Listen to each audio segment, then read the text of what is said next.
Hello বন্ধুরা, সবাই কেমন আছেন? আশা করি সবাই ভালো আছেন। সবাইকেই জানাই গুড মর্নিং, স্বাগতম টুসু ফ্যামিলি ব্লগে। তো আজকে সবাই সকাল থেকে উঠেই নিশ্চয়ই তোড়জোড় করছেন। তো তোড়জোড় করছেন কিসের বলুন তো? রাখি পূর্ণিমা। তো রাখি জন্য তো আমিও সকালবেলা উঠেই স্নান করে ফেলেছি। স্নান করে ছেলে মেয়েকেও দু একবার ডাকতেই রাখি পরানো উঠে পড়বো, তো ওরাও উঠে পড়েছে। আমি স্নান করেছি, এবার গোপাল দাদাকে রাখিটা পরিয়ে দিই। তারপরে আরও কাকে রাখি পরাবো সেটা আপনাদের সঙ্গে শেয়ার করব। ভিডিওটা না টেনে সম্পূর্ণ দেখবেন। আর যাদেরকে রাখি পরাবো কীভাবে সম্পর্ক হয়েছে, কীভাবে মানে ভাই বোনের যেই কি বলবো একটা সম্পর্ক, তো সেই সম্পর্কটার কথা আপনাদের সঙ্গে শেয়ার করব। তো অবশ্যই ভিডিওটা সম্পূর্ণ দেখবেন না টেনে। আর এই চ্যানেলে যদি নতুন হয়ে থাকেন, চ্যানেলটাকে অবশ্যই সাবস্ক্রাইব করে অল বাটনটা ক্লিক করে দেবেন। আর কি বলবো, কতটা এক্সাইটেড যে কি বলবো। আর সব ভাই বোন দিদিদেরকে অনেক অনেক শুভকামনা আজকে রাখি বন্ধনের জন্য। অবশ্যই পাশে থাকুন। আর কিছু বলার নেই। তো আমি গোপাল দাদাকে রাখিটা পরিয়ে দিয়ে আমার মেয়েকে দিয়ে ছেলেকে আর শ্বশুরমশাইকে রাখিটা পরিয়ে দেবো। পরিয়ে দিয়ে তারপরে বেরিয়ে যাব। তো অবশ্যই পাশে থাকুন। বেরিয়ে যাব তার আগে গোপাল দাদাকে রাখিটা পরিয়ে দিই। সেই জন্য শুধু গোপাল দাদাকে রাখিটা কেন পরাবো, একবারে ঠাকুরকে সেবাটাও দিয়ে দেবো। সেই জন্য তুলসী পাতা আর ফুল তুললাম। তো তুলে এবারে গোপাল দাদাকেও যে নিবেদন করব যেই খাবারগুলো, তো সেইগুলোও তুলসী তলায় ঠাকুরকে সেবা দেবো। সেই জন্য জোগাড় করতে চালু করে দিলাম। তো ধূপ খুঁজতে গেলাম, ধূপ পেলাম না, তো পালিয়ে এলাম। এসে এখানে তুলসী পাতা আর ঠাকুরের পায়েতে জল ঢেলে, তো হরিমঞ্চে জল ঢেলে ফুল দিয়ে নমস্কার করে নিলাম। আর এখানে ঠাকুরকে সেবা দিয়েছি। আজকে মিষ্টি আর সোনপাপড়ি সন্দেশ আছে, তো এগুলো দিয়ে ঠাকুরের সেবা দিতে লাগলাম।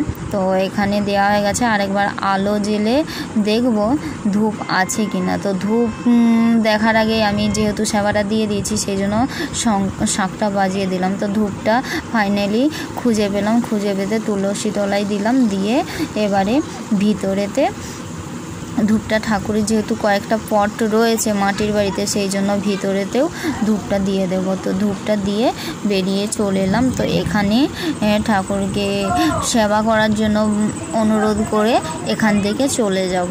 তো এগুলো নিয়ে তারপরে আরও সব ঠাকুরের পট যেখানে যেখানে রয়েছে ওখানে ধূপ দিলাম। শ্বশুরমশাইদের তেনারা যেই রুমটা দিয়ে শন, তো সেখানেও ঠাকুরের পট রয়েছে বাবা শিবের, তো সেখানেও একটা ধূপ দিয়ে দিলাম। ধূপ দিয়ে এবারে আমি আমার রুমটায় চলে যাব। ওখানেও গোপাল দাদা আর তারপরে মা কালী, দুর্গা মা, এগুলো ছবি রয়েছে, তো সেখানেও ধূপটা দিয়ে দেবো। দিয়ে চলে এলাম গোপাল দাদার কাছকে। তো এখানে ছাঁচের চীনামাটির মূর্তি রয়েছে। তো আমার বাপের বাড়িতে নবদ্বীপ বৃন্দাবনের গোপাল দাদা রয়েছে, সেখানেই রাখি ভাইফোঁটা আমরা দিতাম। তো সেখানে তো আর হয় না, আমি এই ঠাকুরকেই কয়েক বছর রাখি ভাইফোঁটা দিচ্ছি। তো ঠাকুরের পায়ে ফুল নিবেদন করলাম। তো ঠাকুরের পায়ে বলতে একটু সাজিয়ে দিলাম আর কি, পায়ে দিইনি, তো সাজিয়ে দিলাম। সাজিয়ে দিয়ে এবারে ঠাকুরকে মনে মনে যা মন্ত্র জানা থাকে, তো গুরু মন্ত্র, তো যার যেরকম, আমি মন্ত্র জানি না, কবে সেই গুরু দীক্ষা নিয়েছিলাম ছোটোবেলায়, সেই সকল মন্ত্র নিতে, সেই জন্য আমি হরে কৃষ্ণ নাম করেই করতে করতেই এখানে আমি ঠাকুরকে সেবা দিলাম। আর গোপাল দাদার হাতেতে আমি রাখিটা পরিয়ে দিলাম। তো রাখিটা সেট হচ্ছে না, তার মাঝখানে শিব বাবার মূর্তিটা একটু হাতটা আটকে যাচ্ছিলো, সেই জন্য শিব বাবাকে একটু সরিয়ে দিয়ে গোপাল দাদাকে রাখিটা পরিয়ে দিলাম। পরিয়ে দিয়ে এবারে ধূপটা একটু ঘুরিয়ে নেব। তো ঘুরিয়ে নিয়ে ঠাকুরকে মানে সব বাবা দাদা, তো মোটামুটি মা সবাইকেই নিবেদন করে দিলাম প্রসাদ। আর গোপাল দাদাকেও তো রাখির অনেক অনেক শুভকামনা সবাইকে। আর গোপাল দাদাকে প্রত্যেক বছর আমি চাই যে তুমি ভালো থাকো আর সবাইকে ভালো রাখো। তো এই কথা বলেই গোপাল দাদাকে রাখি ভাইফোঁটা দিই। তো জন্মাষ্টমী সামনেই আসছে, গোপাল দাদা তো অনেক খুশি। তো খুশি তেনারা শেষ নাই। রাখি, তারপরেই জন্মাষ্টমী, তার আসছে তার প্রিয়জন রাধা অষ্টমী। তো এই সকল তো পরের পর চলেই আসছে, সামনে আবার ভাইফোঁটা। তো যাই হোক, এখানে আমার ঠাকুরের জলটা দেওয়া হয়ে গেছে, এবারে ছেলে মেয়েকে রেডি করে দিই। তো মেয়েটা ছেলেটাকে রাখি পরাবে, আর ছেলেটা নিজে পছন্দ করে রাখি কিনে এনেছে। ডোরেমনের একটা প্লাস্টিক করা রয়েছে, দড়ি সিস্টেম করা আছে, আর আলো জ্বলবে। তো নিজে পছন্দ করে দামও নিয়েছে। তো দাম নিক যাই নিক, বছরে একটা দিন, তো ওর পছন্দ মতোই হোক। তো ছেলেটা অনেক কনফিউশন যে ওর বোন ওকে পড়াতে পারবে কি না। আমাকে একবার বলছে মা তুমি পরিয়ে দিবে, আমার শাশুড়ি মাকে বলছে মা দিদি তুমি পরিয়ে দিবে, বোনই পড়াতে পারবে না, ও পড়ালে সেটা খুলে যাবে, সরে যাবে, তো হারিয়ে যাবে, এই সকল বকবক করে একবারে মাথা পোকা বের করে দিচ্ছে। তো যাই হোক, এই যে আলো জ্বলা খুব পছন্দের ওর রাখিটা।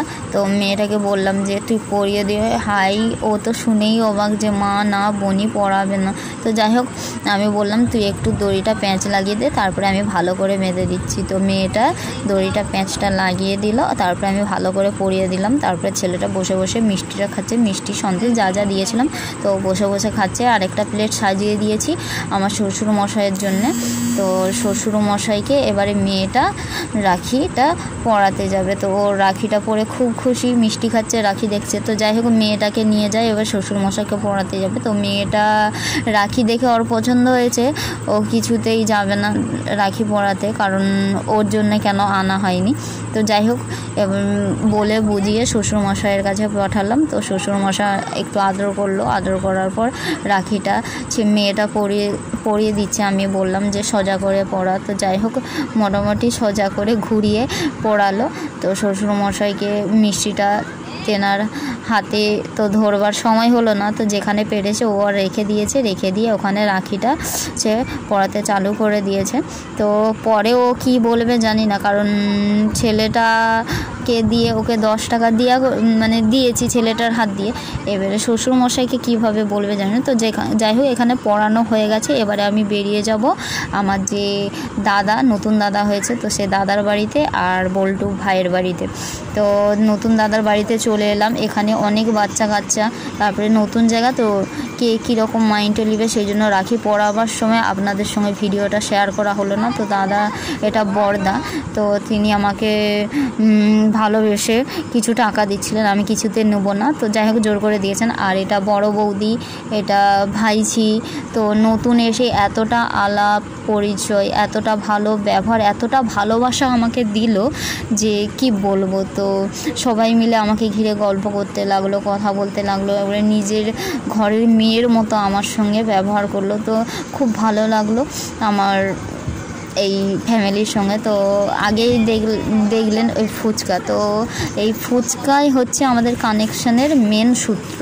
কারণ দাদা ফুচকা বিক্রি করতে যায়, ফুচকা খেতে খাই আমি প্রতিদিনের কাস্টমার। তো ফুচকা খাই, ফুচকা খেতে দাদার বোন ছিল, যে কোনো না কোনো কারণে মারা গিয়েছেন। তো দাদারা 3 ভাই, বোন নেই, সেই জন্য দাদা আমাকে ভালোবেসে বোন বলে ডাকে। তো আমিও দাদা বলি। তো সেই জন্য দাদা বোন তো মুখে বললে হবে না, ভাইফোঁটা রাখি যখন যেরকম আসবে সেও আমার উপরে দায়িত্ব কর্তব্য পালন করবে, আমিও তার উপরে করব। এইভাবে ভাই বোনের সম্পর্কটা আরও অটুট হবে, গাঢ় হবে। সেই জন্য ওখানে পরিয়ে দিয়ে সবার সঙ্গে গল্প করে এই বাড়িতে যাব। সবাই আমাকে আগিয়ে দিতে এসেছে।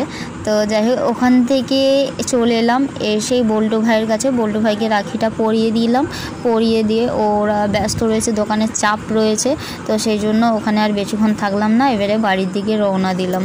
তো দাদা আসার কথা আছে, সেই জন্য তারার মধ্যেই রয়েছি। দেখতে দেখতে অনেকটা বেলা হয়ে গেছে। এবার ঘরে এসে কিছু কাজ করছি, সেই সময় দাদা এসে হাজির। তো দাদাকে তাড়াতাড়ি রাখিটা পরিয়ে দিয়ে দাদা বললো খাওয়া দাওয়া করে বেরিয়ে যাব, সেই জন্য দাদাকে রাখি আমি পরিয়ে দিলাম, ভাইজি আমার ছেলেটাকে পরিয়ে দিল।